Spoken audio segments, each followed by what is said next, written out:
안녕하십니까. 제3의 시선입니다. 오늘 알아볼 이야기는 산악구조대 분들 간에 전해지는 금기사항들입니다. 해당 이야기는 험준한 산악지대에서 활동하는 구조대원들의 생존과 안전을 위해 구전되어 온 이야기를 각색하여 만들었으며 미신조장의 의도가 없음을 알려드립니다. 그럼 이야기 시작하겠습니다. 깊은 숲 한가운데서 완벽하게 지어진 낡은 계단을 발견하더라도 절대 가까이 가거나 오르면 안 됩니다. 이 계단은 이승의 건축물이 아닙니다. 호기심에 계단에 오른 자는 원인 모를 병에 걸리거나 신체의 일부가 사라지거나 영원히 산 밖으로 돌아오지 못합니다.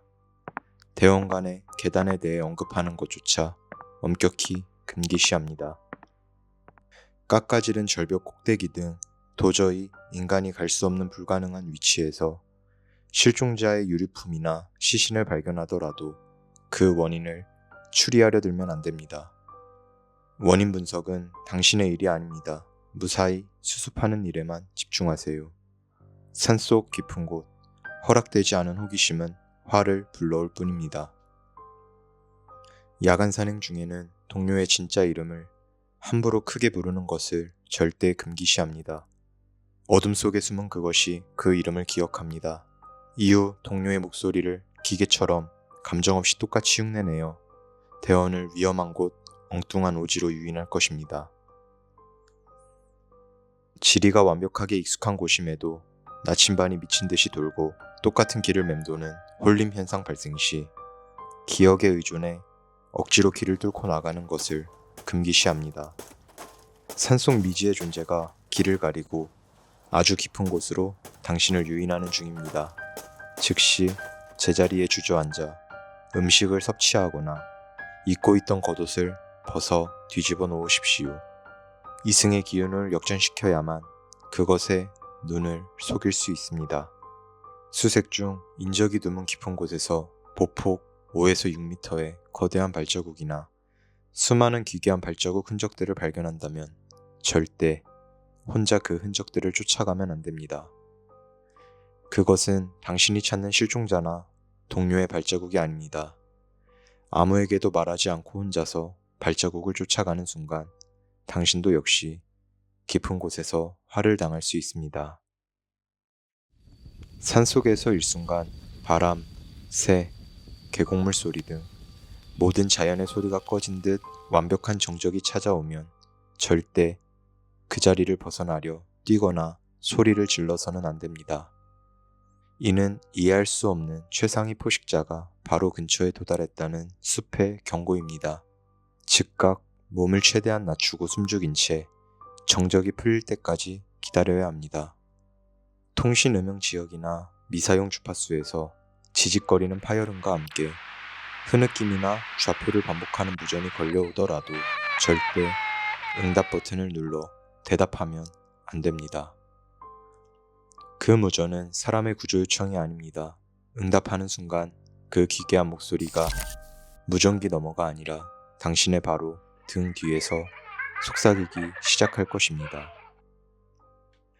계곡에서 구조 신호를 외쳤을 때 메아리가 작아지지 않고 점점 더 커지며 내 쪽으로 다가오는 것이 느껴진다면 즉시 소리내는 것을 멈춰야 합니다. 누군가 혹은 무언가가 당신의 목소리를 완벽하게 복사한 채 전속력으로 산을 탄 후 당신을 향해 달려오고 있다는 신호입니다. 해가 진 이후의 산속에서는 구조 목적이라도 입으로 휘파람을 부는 행위를 금기시합니다. 신호는 반드시 호루라기나 정해진 암호를 써야 합니다. 무심코 휘파람을 불었을 때 깊은 숲에서 음정과 박자를 똑같이 모방한 소리가 들려온다면 이미 표적이 된 것입니다. 그 소리는 점점 가까이 당신을 추격할 것입니다.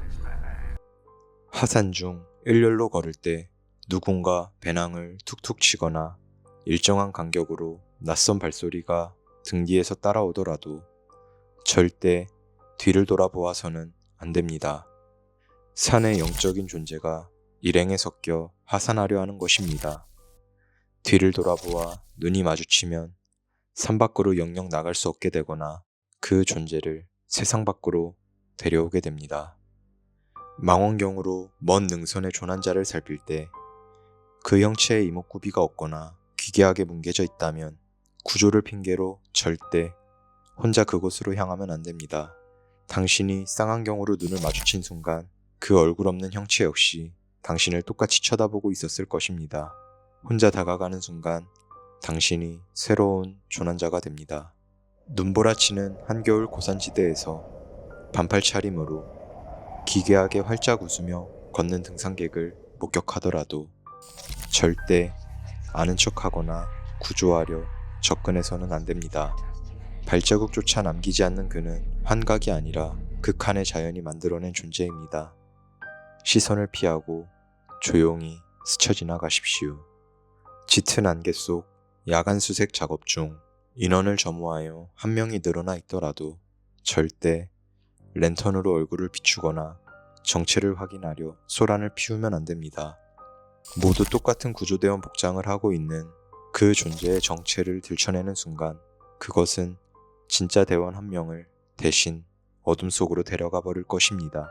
모른 척 자연스럽게 행동하십시오. 시신을 수습하여 들것으로 하산하던 중 성인 남성의 무게가 깃털처럼 텅 빈 듯 가벼워지더라도 절대 들것을 땅에 내려놓거나 시신을 확인하려 천을 들추면 안 됩니다. 산이 망자의 혼을 완전히 삼켜버려 빈 껍데기만 남은 순간입니다. 들것을 내려놓는 순간 무슨 일이 벌어질지 모르니 멈추지 말고 최대한 빨리 산을 빠져나가야 합니다. 산속 특정 구역에서 실제 시간의 흐름이 완전히 어긋나는 현상을 겪더라도 패닉에 빠져 경로를 이탈하면 안 됩니다. 10분 뒤 합류하겠다고 한 동료 대원이 5시간이 지나고서야 태연하게 합류를 하더라도 이질감을 무시하고 자세히 생각하지 마십시오. 오직 동료들과의 물리적 결속에만 의지하여 신속히 그 구역을 벗어나십시오. 악천후 속 지도상에 절대 건축물이 있을 수 없는 오지에서 따뜻한 불빛과 장작 냄새가 새어나오는 시골집, 운막 등을 발견하더라도 절대 문을 열고 들어가면 안 됩니다. 이는 산을 떠도는 영가들이 극심한 추위와 피로를 느끼는 인간을 노리고 파놓은 함정입니다. 그 불빛에 홀려 들어간 대원은 예외 없이 실종되거나 혼이 나가게 됩니다. 오늘 제3의 시선에서 준비한 이야기는 여기까지입니다. 오늘 들려드린 이야기는 극한 상황 속에서 전해지는 구전들을 각색한 것으로 어떠한 미신을 조장하려는 의도가 없음을 다시 한번 밝힙니다. 가장 무서운 현장 속으로 가장 먼저 뛰어들며 우리의 일상을 지켜주시는 전국의 모든 구조요원 여러분의 헌신에 깊은 존경과 감사의 말씀을 전합니다. 늘 안전하시기를 진심으로 기원합니다. 시청해주셔서 감사합니다. 지금까지 제3의 시선이었습니다.